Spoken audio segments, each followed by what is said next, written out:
आप देख रहे हैं इंडिया टाउन न्यूज, भारत की बात। जय जोहार, नमस्कार, स्वागत है आप सभी का इंडिया टाउन न्यूज में। मैं हूं आपके साथ मर्सी। इस खास बुलेटिन में हम आपको रूबरू कराएंगे राजनांदगांव जिले की छोटी से लेकर बड़ी खबरों के साथ। चलिए खबरों की शुरुआत करने से पहले एक नजर डालते हैं आज की हेडलाइंस पर। छुरिया में भाजपा संगठन मंडल अध्यक्ष चुनाव की प्रक्रिया हुई शुरू। चुनाव को लेकर हुई महत्वपूर्ण बैठक, कोर कमेटी का किया गया गठन। राजनांदगांव महिला समूह ने कलेक्ट्रेट में किया प्रदर्शन। राशन दुकान की मांग पर जताया विरोध। महिलाओं का आरोप प्रशासन मांगों की कर रही अनदेखी। राजनांदगांव कलेक्ट्रेट के सामने शासकीय कर्मचारियों ने किया प्रदर्शन। नियमितीकरण की मांग को लेकर धरने पर बैठे कर्मचारी सरकार पर वादा पूरा न करने का लगाया आरोप। राजनांदगांव में बेटी बचाओ बेटी पढ़ाओ सम्मान कार्यक्रम हुआ आयोजित। महिला एवं बाल विकास विभाग द्वारा किया गया आयोजन। कार्यक्रम में कलेक्टर रहे मुख्य अतिथि के रूप में उपस्थित। खैरागढ़ में 13 दिसंबर को होने वाला कांग्रेस का धरना प्रदर्शन हुआ रद्द। कलेक्टर के आश्वासन के बाद लिया गया फैसला। नगर पालिका में हो रहे भ्रष्टाचार पूरा मामला। छुरिया मंडल अध्यक्ष पद के लिए चुनाव हुआ संपन्न। बंद लिफाफे में जिला संगठन को भेजे गए नाम। मूलचंद लोधी को चुनाव प्रभारी किया गया था नियुक्त। खैरागढ़ गोड़ महासभा और सर्व आदिवासी समाज का हुआ विरोध। 7 सूत्रीय मांगों को लेकर किया 1 दिवसीय धरना प्रदर्शन। मांग पूरी न होने पर उग्र आंदोलन की दी चेतावनी। राजनांदगांव कलेक्ट्रेट के सामने छत्तीसगढ़ लघु वेतन शासकीय चतुर्थ वर्ग के कर्मचारी अपनी नियमितीकरण की मांग को लेकर धरने पर बैठ गए हैं। कर्मचारियों का कहना है कि पहले भी उन्होंने इस मुद्दे को लेकर धरना दिया था और तत्कालीन कांग्रेस सरकार ने उन्हें नियमितीकरण का वादा किया था, लेकिन यह वादा अब पूरा नहीं हो पाया है। कर्मचारियों का आरोप है कि उन्हें लंबे समय से ठेके पर काम करने के बावजूद नियमितीकरण का लाभ नहीं मिला। अब जब राज्य में भाजपा सरकार है तो कर्मचारियों को उम्मीद है कि इस बार उनकी मांगों पर उचित ध्यान दिया जाएगा और उन्हें नियमित किया जाएगा। बीजेपी ने भी घोषणा पत्र में कहा कि हम 100 दिन के अंदर में दैनिक वेतन भोगी जो भी कर्मचारी सभी था उनको हम नियमितीकरण के कहना चाहिए गठन कर नियमितीकरण करेंगे करके।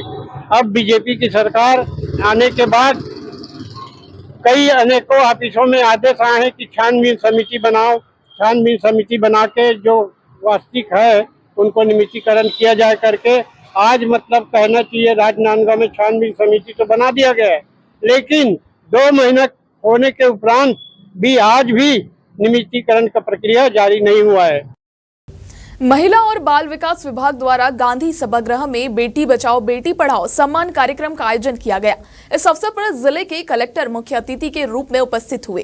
कार्यक्रम में कलेक्टर ने बेटी को शिक्षा देने के महत्व पर जोर दिया और समाज में बेटियों की स्थिति को सुधारने के लिए कई महत्वपूर्ण बातें साझा की। कलेक्टर ने अपने संबोधन में कहा कि आज के समय में बेटी का पढ़ाई करना न केवल जरूरी है बल्कि समाज, प्रदेश और देश की तरक्की के लिए भी अनिवार्य है। उन्होंने बाल विवाह की समस्या पर भी प्रकाश डाला और इसको रोकने की आवश्यकता पर जोर दिया। कार्यक्रम में महिला और बाल विकास विभाग के अधिकारी, सामाजिक कार्यकर्ता और बड़ी संख्या में महिलाएं और बच्चों ने भाग लिया। चल रहे हैं। राजनांदगांव में बाल विवाह का प्रतिशत कम है लेकिन शून्य नहीं है। हमको उसको शून्य पे लाना है, क्योंकि आप लोग को सभी ये जानते जरूर हैं कि बच्ची का विवाह 18 से बाद होना चाहिए, लेकिन 18 से पहले यदि हो जाता है तो बच्ची चूंकि शारीरिक रूप से, मानसिक रूप से वो तैयार नहीं है, इसलिए ना केवल बच्ची प्रभावित होती है इससे, बल्कि जब वो माँ बनती है तो बच्ची का स्वास्थ्य भी खराब होता है और जो आगे बच्चा जन्म लेता है फिर वो भी कुपोषण और शिशु मृत्यु ये सब में चला जाता है। इसलिए बाल विवाह की रोकथाम बहुत ज्यादा जरूरी है और इसी थीम को आज लेते हुए हमने एक कार्यक्रम किया जिसमें साथ ही बेटियों को भी पढ़ाने पे और उनका विवाह ना करके बल्कि उनको अधिक पढ़ाया जाए। और आज बहुत सारी बच्चियों का, ऐसी बच्चियों का भी सम्मान किया गया जो खेल के क्षेत्र में, जिन्होंने राज्य स्तर पर, राष्ट्रीय स्तर पर या अंतर्राष्ट्रीय स्तर पर भी अपनी प्रतिभा दिखाई है। एक महिला जागृति शिविर का आयोजन यहाँ पे हुआ है। उसमें बेटी बचाओ पे भी है। उसमें किस तरह से बेटियां पढ़ेंगी तो आगे बढ़ेंगी उस पे भी है। और यहाँ पे बेटियों ने बहुत अच्छा काम अंतर्राष्ट्रीय स्तर पे भी जो खेल के कुछ आयोजन हुए तो उसमें यहाँ की बच्चियाँ गई थी, नेशनल लेवल पे भी, स्टेट लेवल पे भी खेलने गई थी। कराटे, पेंटिंग, ड्राइंग्स, बहुत सारी विधाओं में यहाँ की बच्चे ने बहुत अच्छा काम किया है। तो उनको आज सम्मानित करने का एक कार्यक्रम यहाँ पे आयोजित किया गया था, उसमें सब लोगों को सम्मानित किया गया। बीते 3 दिसंबर को कांग्रेस पार्टी ने प्रेस वार्ता आयोजित कर नगर पालिका में हो रहे भ्रष्टाचार का खुलासा किया था और कलेक्टर को ज्ञापन सौंपकर भ्रष्टाचार की जांच और कार्रवाई के लिए 7 दिनों का अल्टीमेटम दिया था। कांग्रेस ने चेतावनी दी थी कि अगर 7 दिनों के भीतर कोई ठोस कार्रवाई नहीं होती तो वे विशाल धरना प्रदर्शन और सीएमओ का पुतला दहन करेंगे। इसी कड़ी में कलेक्टर ने विधायक यशोदा वर्मा और कांग्रेस कार्यकर्ताओं को बुलाकर उन्हें आश्वासन दिया कि नगर पालिका में भ्रष्टाचार की जांच के लिए एक जांच कमेटी गठित की गई है और जांच पूरी होने के बाद दोषियों पर कड़ी कार्रवाई की जाएगी। जिसके बाद कांग्रेस ने धरना प्रदर्शन रद्द कर दिया, लेकिन विधायक यशोदा वर्मा ने स्पष्ट रूप से कहा कि अगर 7 दिनों के भीतर कार्रवाई नहीं होती तो वे नगर पालिका और कलेक्ट्रेट का घेराव करेंगे। नगर पालिका जो भ्रष्टाचार और जो शासन के पैसे का जो दुरुपयोग किए हैं उसके खिलाफ हम लोगों ने कलेक्टर को ज्ञापन सौंपे थे और हम लोग घेराव करने के आश्वासन भी दिए थे करेंगे करके। लेकिन कलेक्टर साहब से हम लोग मिले, कलेक्टर साहब ने बोले हमको थोड़ा सा समय दो, हम लोग जांच का टीम गठित किए हैं, जांच करवा रहे हैं। अगर वो कलेक्टर साहब अगर हफ्ता दिन 10 दिन के अंदर हम लोग ने टाइम लिया है, अगर नहीं करेंगे जांच तो हम लोग नगर पालिका के साथ साथ कलेक्टर का भी घेराव करेंगे। अगर जांच नहीं करेंगे, हम लोग बहुत सारा चीज को दिए हैं, स्वच्छता श्रृंगार मद से 10 लाख का दिए हैं और जल धन वर्धन योजना के तहत मद से निकाला है कि जल धन योजना में वहाँ नल जो लगा है उसमें बिना टेस्टिंग के उन लोग 57 लाख का चेक काट दिए हैं। उसमें भी केयर टेकर का राशि भी निकालते हैं, लेकिन यहाँ पे कोई केयर टेकर नहीं है। ऐसे सारी चीज हम लोगों ने बहुत सारा जांच के लिए आवेदन दिए थे, लेकिन अभी शायद जांच गठित किए हैं तो थोड़ा सा समय मांगा है, इसलिए हम लोग कल धरना प्रदर्शन नहीं कर रहे हैं। हम लोग चाह रहे हैं कि पूरा जांच होना चाहिए।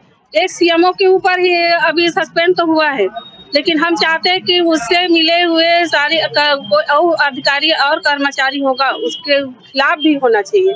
हम चाहते हैं कि सस्पेंड के सिवा उसके ऊपर जांच होना चाहिए, कार्रवाई होना चाहिए, उसको सजा भी होना चाहिए। स्थानीय साहू धर्मशाला में भाजपा के संगठन चुनाव को लेकर महत्वपूर्ण बैठक हुई। चुनाव प्रभारी मूलचंद लोधी, जिला महामंत्री, जिला भाजपा उपाध्यक्ष और मंडल अध्यक्ष अजय पटेल के नेतृत्व में मंडल अध्यक्ष चुनाव की प्रक्रिया को लेकर चर्चा की गई। इस दौरान बताया गया कि प्रदेश भाजपा संगठन ने मंडल अध्यक्ष के लिए आयु सीमा 35 से 45 वर्ष तय की है, जिससे कई दावेदारों में निराशा है। भाजपा संगठन का उद्देश्य इस चुनाव को आम सहमति से संपन्न कराना है और इसके लिए एक कोर कमेटी का गठन किया गया है। इसके अलावा बूथ अध्यक्षों से चर्चा करने के बाद ही मंडल अध्यक्ष की घोषणा की जाएगी। ग्रामदेव कट्टा से महिला समूह ने कलेक्ट्रेट पहुंचकर प्रशासन के खिलाफ प्रदर्शन किया। महिलाएं कई बार अपनी मांगों को लेकर ज्ञापन दे चुकी हैं, लेकिन उनकी समस्याओं का समाधान अब तक नहीं हो पाया है। महिलाओं का आरोप है कि उनके क्षेत्र में बाहरी लोग राशन दुकान चला रहे हैं, जबकि उन्हें इस अवसर से वंचित रखा गया है। महिलाओं का कहना है कि उन्हें राशन दुकान का संचालन करने का अधिकार दिया जाए ताकि वे अपने परिवार का पालन पोषण कर सके। उनका कहना है कि वे इस काम के लिए पूरी तरह से योग्य है, लेकिन प्रशासन द्वारा बार बार उनकी मांगों की अनदेखी की जा रही है। इस प्रदर्शन में शामिल महिलाओं ने कलेक्ट्रेट परिसर में विरोध प्रदर्शन किया और प्रशासन से तत्काल राशन दुकान देने की मांग की। हम देवकट्टा से आए हुए हैं और हमारे जो गांव में जो सोसाइटी चल रही राशन दुकान, उसको हम लोग महिला समूह चलाना चाहते हैं। इसके लिए हम लोग एसडीएम को 3 लेटर दे चुके हैं और हमें किसी भी प्रकार से कोई जवाब नहीं मिला और हमें जवाब लेने के लिए एसडीएम ऑफिस जाना पड़ता था, लेकिन जवाब में भी कोई भी हमको अच्छे से जवाब नहीं दे पा रहा था। इसलिए हम लोग कलेक्टर के पास आए थे। क्या बोला आज आपको? एसडीएम जो नए जो बने डोंगरगढ़ के, वो भी यहाँ थे। वो बोले मंडे को आप लोग आइए करके। कितनी बार आवेदन? हम 3 बार आवेदन दे चुके हैं एसडीएम ऑफिस में, अभी तक से कोई सुनवाई नहीं हुआ। भारतीय जनता पार्टी के मंडल छुरिया में जिला भाजपा के निर्देशन पर मंडल अध्यक्ष पद के लिए आवेदन आमंत्रित किए गए थे। इस चुनाव में 8 दावेदारों ने अपनी दावेदारी प्रस्तुत की। राष्ट्रीय संगठन द्वारा मंडल अध्यक्ष पद के लिए 35 से 45 वर्ष आयु के सदस्य को योग्य माना गया था। चुनाव के सुचारू संचालन के लिए जिला भाजपा संगठन ने मूलचंद लोधी को चुनाव प्रभारी और संजय कुमार सिन्हा को चुनाव सह प्रभारी नियुक्त किया था। इस अवसर पर जिला भाजपा के महामंत्री सहित बड़ी संख्या में कार्यकर्ता मौजूद रहे। चुनाव प्रभारी मूलचंद लोधी ने बूथ अध्यक्षों और कार्यकर्ताओं से एक एक कर चर्चा की। इस चुनाव में 8 दावेदारों ने अपनी दावेदारी प्रस्तुत की थी। इसके बाद जिला भाजपा की ओर कोर कमेटी के सदस्यों ने आपसी सलाह से प्रस्ताव पारित किया और इस प्रस्ताव की कॉपी चुनाव प्रभारी ने बंद लिफाफे में जिला भाजपा को भेज दी। भारतीय जनता पार्टी के संगठन पर्व का ये दूसरा पड़ाव है, जिसमें मंडल अध्यक्ष का मनोनयन करना रहता है। आज छुरिया मंडल में 8 नाम आया है दावेदार के रूप में। उसमें हम लोग कोर कमेटी है हमारा 12 का, उसमें तय करके लिफाफा पैक करके हमने जिला अध्यक्ष को प्रेषित कर चुके हैं। कल छुरिया में मंडल अध्यक्ष पद के लिए आज राय शुमारी हुआ है और साहू धर्मशाला में बूथ के जितने भी अध्यक्ष हैं और कार्यकर्ता बहुत सारे वरिष्ठ जन वहाँ उपस्थित थे। हमारे बीच में जिले से चुनाव अधिकारी मूलचंद लोधी जी भी पहुँचे हुए थे। एक 1 to 1 कार्यकर्ताओं से भी बातचीत किए हैं। चुनाव अधिकारी जो थे उसके पश्चात कोर कमेटी का एक गठन हुआ था जिसमें 12 सदस्यीय टीम थे और ये लोग हम सब मिल के, जिस कमेटी में मैं भी स्वयं था, आपसी में तालमेल बना करके नाम का हम लोग सॉर्ट आउट किए हैं और सॉर्ट आउट करने के पश्चात सर्वसम्मति से जो जिला अधिकारी हैं वो बंद लिफाफा जिला कार्यालय ले गए हैं। खैरागढ़ में गोंडवाना गौड़ महासभा और सर्व आदिवासी समाज के जिला केसीजी द्वारा अपनी 7 सूत्री मांगों को लेकर अंबेडकर चौक में 1 दिवसीय धरना प्रदर्शन किया गया। प्रदर्शनकारियों की प्रमुख मांगों में जिले में 3 सीटों की अनुसूचित जनजाति के लिए आरक्षित करना और एकलव्य आदिवासी विद्यालय का संचालन करना शामिल है। समाज ने प्रदेश अनुसूचित जनजाति आयोग के नाम एक ज्ञापन सौंपते हुए चेतावनी दी कि अगर उनकी मांगे पूरी नहीं होती है तो वे उग्र आंदोलन करेंगे। धरना प्रदर्शन में अनुसूचित जनजाति आयोग के सदस्य ने कहा कि जिले में आदिवासी बाहुल्य 3 सीटों को जिला पंचायत चुनाव में आरक्षित किया जाना बेहद महत्वपूर्ण है। उनका कहना था कि आदिवासी समाज को उनका अधिकार मिलना चाहिए और इसके लिए हर संभव प्रयास किया जाएगा। खैरागढ़ जिले में जिला मुख्यालय में आदिवासी समाज के द्वारा 1 दिवसीय धरना कार्यक्रम रखा गया था। ये धरना कार्यक्रम का मुख्य उद्देश्य है कि जिले में आदिवासी समाज को जिला पंचायत चुनाव में 3 सीट होनी चाहिए, इनकी प्रमुखता से मांग है।